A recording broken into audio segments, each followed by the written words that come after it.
거침없이 오르던 엔비디아 주가가 이틀 연속 하락했습니다. 주가가 하락하면 항상 엇갈린 의견이 나오기 마련이죠. 이틀 연속 3% 넘게 주가가 빠지니까 앞으로 더 빠져야 된다. 이런 식의 의견도 나오고 있습니다. 기술적 분석에 대한 의견 나오고 있는데 한번 보실까요? 차트 가져와 봤는데 이 차트에서 음봉이 최근에 강하게 나와서 그전 양봉이 잡아먹은 소위 이 베어리시 엔걸핑 패턴 이게 나왔는데 이 기술적 분석을 하는 분들에 따르면 이 패턴이 나오면은 이 앞에가 양봉이고 뒤따른 캔들이 앞에 양봉을 완전히 잡아먹는 그런 패턴이 나오면 이 매도세가 매수세를 압도한다는 그런 신호로 해석이 되고 이런 거는 이 주의 신호로 간주될 수 있다. 상승 추세가 끝날 수 있음을 암시하는 기술적 분석 신호다. 그렇게 보고 있는데 이 추세선을 올린 분석가는 주가가 급등 직후에 되돌림 현상일 때 이런 패턴이 나올 수 있지만 121달러, 즉 분할 직후 가격을 크게 깨고 내려가지 않는 한 더 큰 하락은 하지 않을 것이다. 그런 관점으로 이 패턴을 보고 있습니다.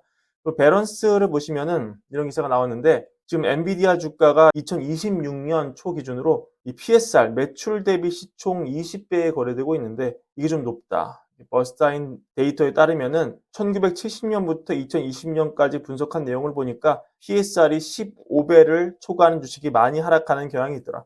이 기간 동안 PSR이 15배를 넘는 주식은 3년간 시장을 18%포인트 하회했으며 5년간 28%포인트 초과 하락을 했다. PSR이 20배를 초과할 경우 수익률이 더욱 나빴다. 이런 내용입니다.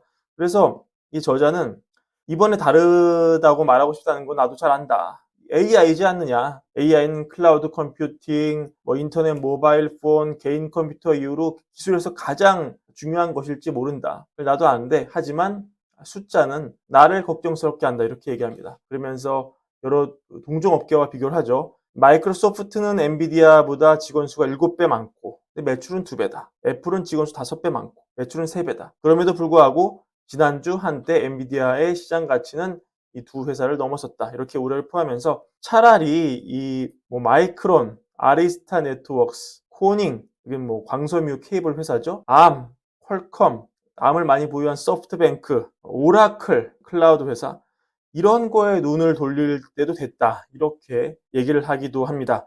하지만 반대 의견 만만치 않습니다. 멜리우스 리서치가 오늘 125달러에서 160달러로 목표 주가를 올렸습니다. 엔비디아 주가가 이틀 연속 하락한 바로 그날 오늘이었습니다. 올해만 5번 목표 주가 향상이었는데요. 멜리우스 리서치의 주장은 이런 거였습니다. 이 사스 기업을 언급을 하면서 우리는 여전히 엔비디아가 일부 사스 기업보다 더 나은 위치에 있다고 믿고 있다. 이들 이 사스 분야의 리더 회사들은 아직 AI가 그들의 이야기에서 추가적인 가치를 낼 수 있는 걸 입증하지 못했다. 이렇게 얘기를 했죠. 그래서 사실은 엔비디아가 이런 회사의 수익을 더 많이 흡수해야 한다고 주장할 수 있다. 이렇게 주장을 하는데요. 그 앞에 얘기랑은 반대인 거죠. 엔비디아가 더 AI 생태계를 독점해서 소프트웨어 회사, 클라우드 회사의 수익을 더 뺏어올 수 있다는 거죠. 왜냐? 사스 기업들은 AI, 머신러닝 기능을 소프트웨어에 통합하기 위해서 강력한 컴퓨팅 성능이 필요할 거 아니에요. 그러면 결국 엔비디아 GPU를 쓰죠. 또 많은 이 사스 기업들이 클라우드 서비스 운영하기 위해서 또 대규모 데이터 센터 구축을 해야 되는데 결국 엔비디아가 돈을 법니다. 또 사스 기업들은 또 AI 연구나 개발에 많은 자원 투자하고 있는데 이것도 엔비디아의 GPU 소프트웨어가 활용될 수 있죠. 또 엔비디아가 돈을 법니다.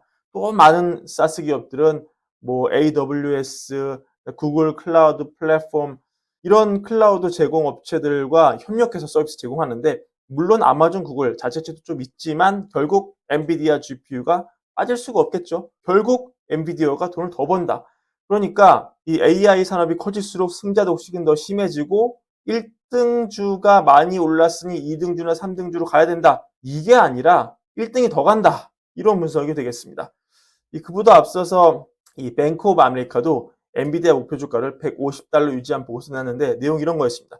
사실 이 뱅크 오브 아메리카가 기가 막힌 타이밍에 엔비디아 주가 약세를 예측한 셈이 됐어요. 왜냐면 이 보고서를 19일 날 내놨거든요. 그러니까 주가가 빠지기 직전이죠. 이틀 연속 빠지기 직전이죠. 어떻게 썼냐면 엔비디아의 가파른 상승세가 차익 실현으로 좀 이어질 수 있지만 변동성은 단기적일 가능성이 높다.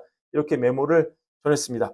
손정희 소프트뱅크 그룹 회장이 엔비디아 놓고 한 얘기 화제가 되고 있습니다. 주총회에서 얘기를 했는데 이 소프트뱅크 그룹이 사실 지난 2017년 5월에 엔비디아 주식을 사서 4대 주주에 올랐죠.